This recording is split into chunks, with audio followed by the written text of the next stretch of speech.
नमस्कार मंडळी आणि सुप्रभात सगळ्यांना परत एकदा। आज आपला केरळमधला 5वा दिवस आहे आणि सकाळचे वाजलेले आहेत 5:51 आणि आज आत्ता जायचा प्लॅन सुरू आहे। सध्या बीचला इथं एलबी मध्येच आहे मी। आता इथं जवळच एक बीच आहे आपल्या हॉटेलपासून एक किलोमीटरवर। आता इथं मॉर्निंग वॉकला आणि सनराईज बघायला तिथं बीचवर जायचं म्हणतोय। त्यानंतर पण आपण एलबी मधलं दुसरे बीच बघणार आहे एलबी मधला आणि परत जाणार आहे आपण कोचीमध्ये चर्च एक्सप्लोर करणार आहे सगळे जवळपास। एक मला इथे एलबी मध्ये एक हे लाईट हाऊस आहे ते बघायचं होतं, पण ॲक्च्युली माहीत नाही जर बघायला भेटतंय का नाही आज ते। प्रयत्न तर भरपूर करणार आहे ते लाईट हाऊसकडे जाण्याचं, कारण सगळ्यात सुंदर लाईट हाऊस आहे इथं एलबी मध्ये केरळमधलं आणि सगळ्यात स्वच्छ बीच आहे तो केरळमधला।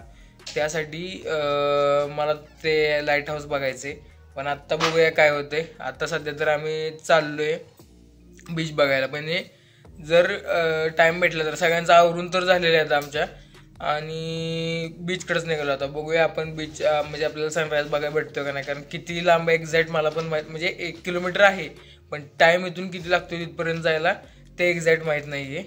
त्याच्यामुळं चेक करतो, सनराईज बघायला भेटला तर आपण नक्कीच जाऊया।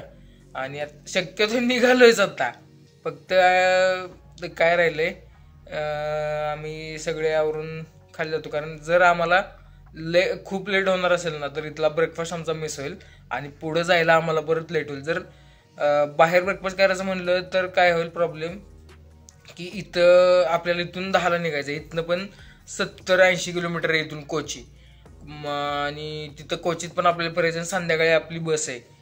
हां ते सांगायचं राहिलं सगळ्यांना, ट्रेनचं आपलं बुकिंग आपण कॅन्सल केलंय, कारण म्हटलं वाया बँगलोरमध्ये 1 दिवस घालवायचा आहे आपल्याला।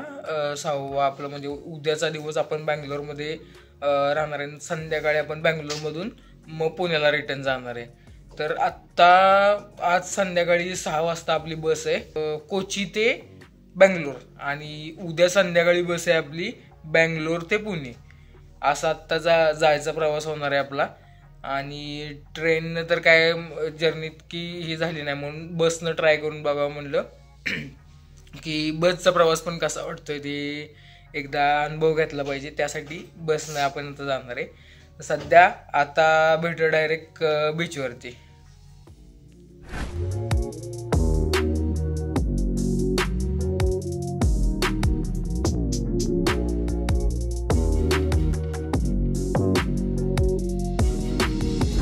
प्लॅन चालत जायचा होता, पण प्लॅन सडनली चेंज केलाय, लांब दाखवतोय म्हणून रिक्षाने चाललोय आता बीचला।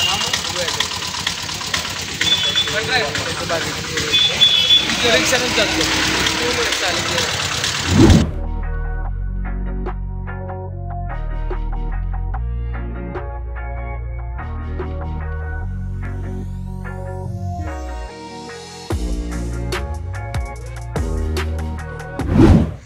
एलपी मधला हा एल्पुझा बीच आहे आणि आता सध्या काल रात्री इथं माझ्या पाठीमागे तुम्हाला स्टेज दिसत असेल, काल रात्री इथं कार्यक्रम होता। काल रात्रीच येणार होतो आम्ही इथे, पण काय जमलं नाही आणि गर्दी पण इथं खूप होती। सगळं इथं त्यांनी हेच दिसतंय तुम्हाला, बघा ते बघू शकता तुम्ही। आणि आता बीचवर ना म्हणजे जनरली बीचवर दुसरे पक्षी असतात किंवा म्हणजे असे समुद्री पक्षी असतात, पण ह्या बीचवर आहेत ना सगळे हीच कबूतरच आहे, ती कबूतर आणि कावळे हेच 2 जास्त करून पक्षी दिसतात। सगळे त्यांच्यात हवाची हवा आहे, ह्या साईडला माझ्या बॅक साईडला पण आणि या साईडला पण सगळीकडे कबूतर आणि कावळे येते। आता इथे एक माझ्या बॅक साईडला तुम्ही बघताय तिकडेच चाललो आहे आम्ही, तिथं एक बायपास ब्रिज आहे, त्या असं समुद्राच्या पर्यंत तिथं थोडासा आत त्यांनी नेलेला आहे, त्या ब्रिजला चाललोय। तिथे थोडेसे पिक्चर क्लिक करून सनराईज काय अजून झालेलं नाही, बीचवर पोहोचलोय। जर बाय वॉक आला असतो तर नक्कीच सनराईज झाला असता येताच, म्हणून आपण रिक्षा केली आणि रिक्षानं आलो। ॲक्च्युली काय आहे इथे बाहेरचे टुरिस्ट लोक बघून ते हे करतात रिक्षावाले। ॲक्च्युली इथल्या लोकांना कसं आहे मल्याळी सोडून आणि तमिळ सोडून दुसरी भाषा येत नाही जनरली, म्हणजे रिक्षावाले या लोकांना। बाकी सगळीकडे तुम्हाला इंग्लिश आणि हिंदी मिळून जाईल, इंग्लिश हिंदी आणि मल्याळम जास्त करून हेच बोलतात ते लोक। आता सनराईज इथं बघूया, कारण सगळेजण इथं व्यायामाला वगैरे आलेत, बऱ्याच लोकांनी टुरिस्ट लोक अजून तरी कोण दिसत नाहीत, जे इथलेच सगळे लोकलचे लोक आहेत सगळे फिराय वगैरे आलेली. आपण पण फिरूया जरा इथं आता लोकल लोकांसोबत. बाकीचं जाऊ द्या, काय करणार आहे.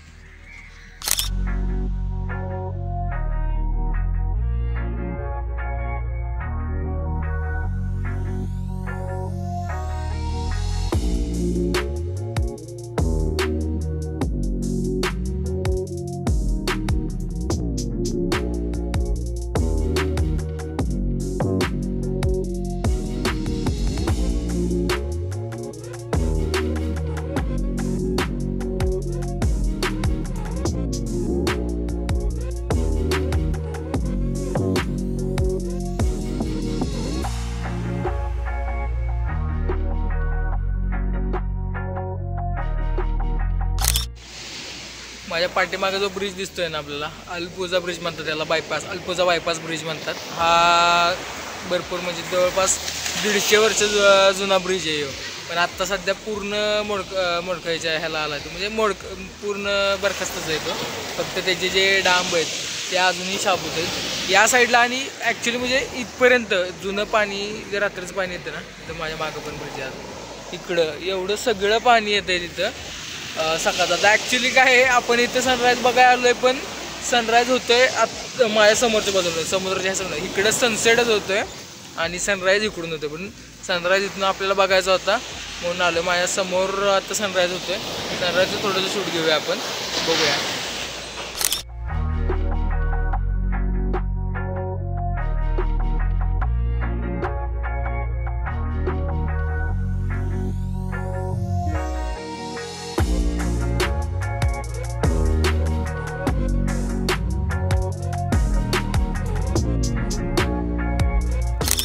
तिथं एलिफंटा बीचवर फिरतोय आता, पण काय विषय माहिती आहे का, लाटा खूप मोठं, आता पाणी वाढलंय बहुतेक समुद्राचं, लाटा लय मोठ्या मोठ्या येतात आणि आज सगळं पाणी वळतंय. हा समुद्र किनारा आहे ना, हा समुद्र किनारा बाकी आपल्या समुद्र किनारा सारखा नाही आहे. ते इथे काय होतंय, लाटा खूप मोठ्या प्रमाणात येत आहेत आणि पोहण्यासारखा पण हा बीच नाही आहे. आहे का, लाटा बघा कशा मोठ्या येतात.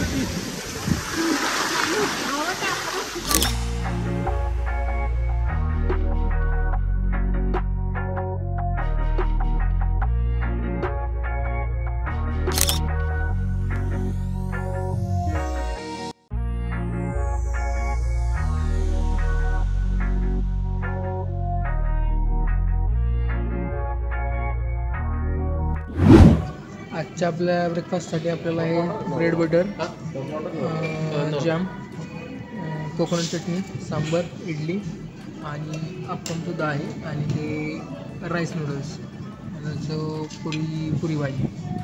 And that I don't know what is this bread chutney, but I think it's very spicy.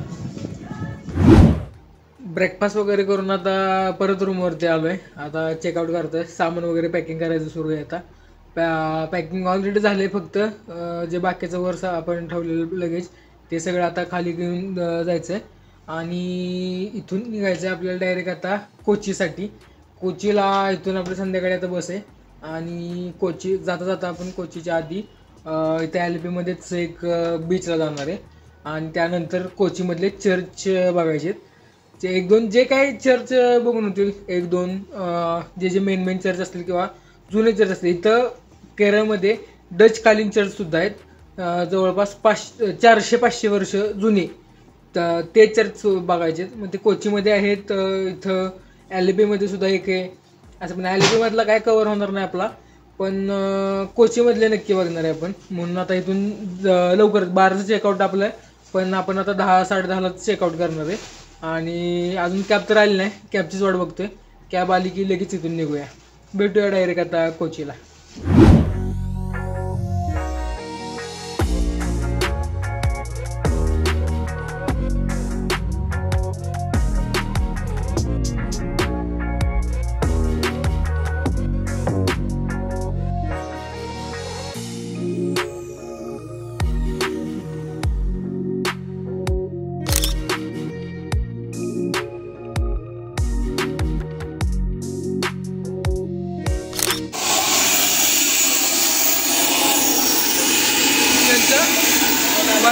फक्त बनवायचं झालेलं आहे ते रिटर्न पण तेलात टाकलेलं आहे त्यांनी मागं आणि हे जास्त आहेत बनवलेले पण टेस्ट करून बघितले ॲक्च्युली जबरदस्त टेस्ट आहे इथलं आणि केरळाची यांची स्पेशालिटी लोकल ला आपण बघतो शॉप माझ्या मागे दिसते का तुम्हाला दाखवतो त्या शॉपमध्ये सगळे घेतले आपण मला दाखवतो शॉप पण चिप्स तर जबरदस्त आहे इथं तुम्ही जर आला तर द्यायला पिला तर इथे एकदा नक्की विजिट करा सगळ्या प्रकारच्या हलव्याची आणि चिप्सची टेस्ट इथं बघायला भेटेल आणि तुम्ही टेस्ट घेऊन मग तुम्हाला जे आवडेल ते तुम्ही परचेस करू शकता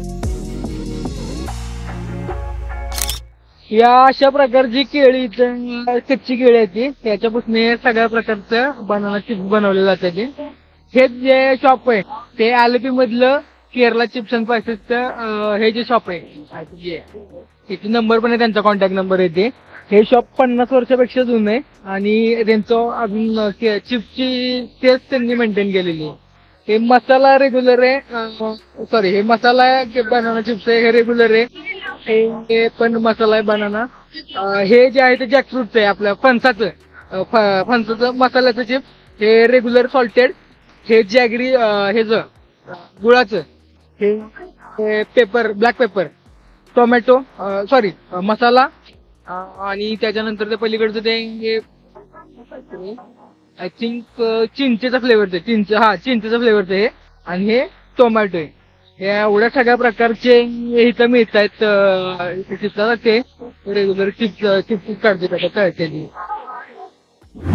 चिप्स नॉर्मल चिप्स केरला म्हणजे मसाला चिप्स आपण जे चिप्स घेतली त्याची प्राइस कशी आहे माहिती आहे का मग पर केजीच्या प्रमाणे तिथं प्राइस आहे आपल्याकडे जसं पावसाळ्याचा प्राइस असते तशी इथं गरम गरम मिळतात आणि सगळे जे फ्लेवर्स आहेत ते एकदम जबरदस्त आहेत प्लेन सुद्धा चांगलं लागतात आपल्याकडे जसं पोटॅटो चिप्स मिळतात तसे इथं बनाना चिप्स आहेत एवढे मोठे साईजचे ते सगळे बघितले आपण टेस्ट करून त्यात जे आपले मोठे आहेत ते सगळे 700 रुपये आणि 800 रुपये जे फ्लेवर्ड चिप्स आहेत ते सगळे 800 रुपये पर केजी इथे आणि जे प्लेन बनाना चिप्स आहेत ते सगळे 700 पर केजी आणि बाकी सगळं हे आहे म्हणजे तिथं हलवा केरलाचा एक हलवा एक प्रसिद्ध आहे केरलाचा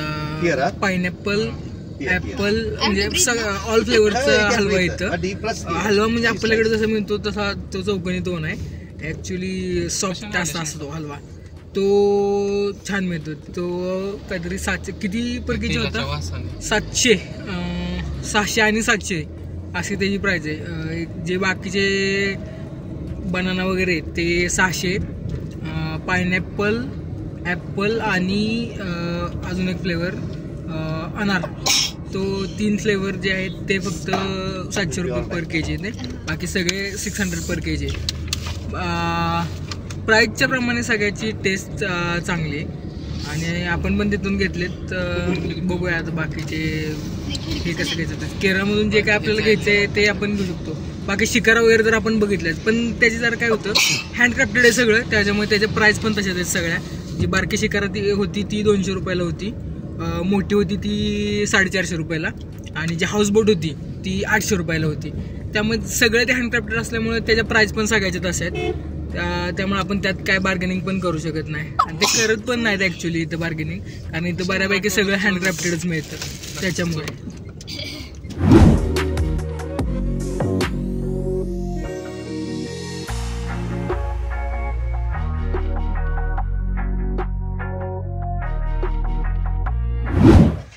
मरारी बीचला आलोय आता पण इथे का नाही एवढं गोव्यापेक्षा कडक ऊन आहे आय डोंट नो किती आता टेम्परेचर आहे इथं पण सध्या इतकी गरमी लागते इथं इतकी गरमी लागते की बिना चपलीचं तर तुम्ही या रेतीत चुकून सुद्धा चालू शकत नाही चुकून सुद्धा कारण एवढी रेती आत्ता तापली ना गरम झाली बघितला नुसता पाय ठेवून पण लय गरम तापली आता. आपल्याला असं पण लेट झाला इथं पोचायला, म्हणून आपण जास्त वेळ इथं थांबणार नाही आहे. थोडा वेळ फक्त बीच वगैरे बघून परत कोचीला जाणार आहे. कोचीमध्ये चर्च बघणार आहे, पण थोडासा बीच बघूया. हा बीच आहे पोहण्यासारखा. सकाळी आपण जो बीचला गेलतो त्या बीचला पोहण्यासारखा किनाराच नव्हता. ह्या बीचला आहे भरपूर पोहण्यासारखा किनारा, पण आपल्याकडं नाही इलाज आहे. आपल्याकडं आता सध्या हॉटेल पण नाही तर फ्रेश व्हायला, म्हणून आपण इथं नाही आता पाण्यात उतरणार. नुसता बीचचा आनंद घेऊन परत डायरेक्ट कोचीला.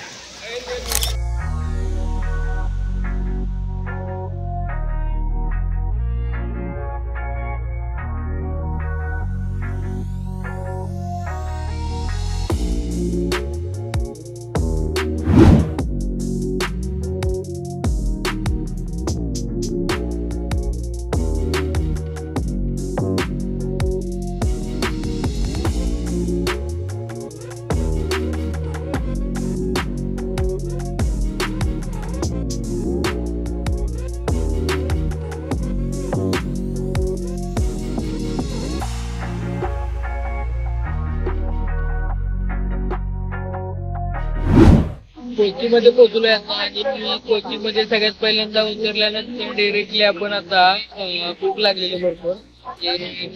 थोडस लागलं आपल्याला, जास्त नाही. 70 किलोमीटरची जर्नी होती LAP पासून, पण थोडंसं ट्रॅफिक लागल्यामुळे थोडा जास्त वेळ गेला कोचीमध्ये पोहोचायला. 3:30 वाजले. आता भूक लागली. सगळ्यात पहिल्यांदा इथं आलो कोचीमध्ये लोकल स्ट्रीट फूड हे खूप फेमस आहे. इथं लाईव्ह फिश पण आपल्याला बघायला मिळतात, त्याच आपल्याला खायला पण देतात. बरेच इथं जास्त करून टायगर प्रॉन्स वापरले जाते. टायगर प्रॉन्स, चिकन आणि बाकीचे पण. इथं काय आहे केरळामध्ये पूर्ण LAP केरळा सगळीकडे चिकन मध्ये भरपूर व्हरायटी, म्हणजे नॉनव्हेज साठी भरपूर व्हरायटी आहे. व्हेज मध्ये लिमिटेड ऑप्शन्स आहेत. पनीर आहे, व्हेज कोरमा, गोबी मंचुरियन. जास्त ऑप्शन नाही तिथे व्हेजिटेरियन मध्ये, थोडेफारच ऑप्शन आहेत. आणि जे असतील ते पण तुला काही ठिकाणी टायमिंग आहे 12 ते 3 वगैरे असेल. ते स्ट्रीट फूडला पण आता आपण व्हेज ट्राय करत होतो, पण व्हेजला पण इथे पण जास्त काही ऑप्शन नव्हते. हॉटेलला पण जास्त भेटले नाहीत, पण इथे ट्राय केलं तर व्हेज कोरमा इथं ऑर्डर केलेला आहे व्हेज मध्ये. आणि चिकन मध्ये इथलं लोकल फिश तवा फ्राय, जे की ब्लॅक फिश आणि 2 फिश नाव माहित नाही. टायगर प्रॉन्स इथं फेमस आहे, ते फिश फ्राय करणार आहे तवा फ्राय. आणि इथलं केरला परोठा, केरला गार्लिक परोठा आहे केरला, ते पण ट्राय करतोय. ऑर्डर दिली आता, ऑर्डरचा वेट करतोय. बघूया कशी टेस्ट आहे ते पण बघूया.